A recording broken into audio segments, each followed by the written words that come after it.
முத்துவேலும் சக்திவேலும் இனிமேல் உங்களுக்கு எந்த பிரச்சனையும் வராதுன்னு சொல்ல கோமதி முத்துவேலை கட்டி பிடிச்சு அழறாங்க. அண்ணா, உங்கள் தங்கச்சிக்கு ஒரு பிரச்சனையும் கேள்விப்பட்டதும் ஓடி வந்துட்டீங்க, ரொம்ப நன்றினேன்னு சொல்ல பாண்டியன் முத்துவேல் கையை பிடிச்சி மனமுருகி நன்றி சொல்கிறாரு. எல்லாரும் கிளம்பி வீட்டுக்கு வராங்க. காந்திமதி பாட்டி கோமதியை பார்த்து இனிமேல் உங்கள் குடும்பத்துக்கு இருந்த திருஷ்டியெல்லாம் கழிஞ்சதுன்னு சொல்ல கோமதி, அம்மா அவங்க பொண்ணு படாத கஷ்டமெல்லாம் பட்டுட்டான்னு சொல்லி அவங்க அம்மாவை கட்டி பிடிச்சி அழறாங்க.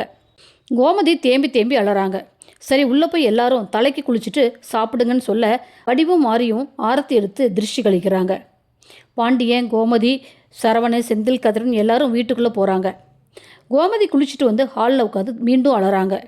மீனா, ராஜி, அரசி 3 பேரும் எல்லாருக்கும் சாப்பாடு பரிமாறுறாங்க. கோமதி சாப்பிட கூப்பிட கோமதி அழுதுகிட்டே இருக்காங்க. பாண்டியனையும் சாப்பிட கூப்பிடுறாங்க. நீங்கள் எல்லாம் நல்லா சாப்பிடுங்க, நான் பிறகு சாப்பிட்றேன். குடும்பத்தில் எல்லாரும் ஒற்றுமையாக இருக்கணும், ஒருத்தருக்கு ஒருத்தர் விட்டு கொடுக்கவே கூடாது. நாம் போயிட்டு வந்த இடம் அப்படி. இனிமேல் நம்ம வாழ்க்கையில் அந்த மாதிரி இடத்துக்கெல்லாம் போகவே கூடாது. நடந்த விஷயத்துக்கெல்லாம் நானும் ஒரு காரணமாகிட்டேன். இனிமேல் காலையில் எழுந்து கடைக்கு போகிற மாதிரி கோர்ட்டு கேஸுன்னு அலையணும் அப்படின்னு பாண்டியன் சொல்கிறாரு.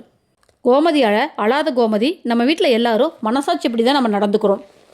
நம்ம யாருக்கும் எந்த கஷ்டமும் கொடுக்கறதில்ல, நம்ம மேலே எந்த தப்பும் இல்லை.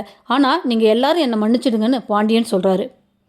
கதிர், உங்கள் மேலே எந்த தப்பும் இல்லை, நீங்கள் ஏன் மன்னிப்பு கேட்குறீங்க? மயில் இனிமேல் இந்த வீட்டு வாசப்படியை கூட மிதிக்க தகுதி இல்லாதவ அப்படின்னு கதிர் சொல்கிறாங்க.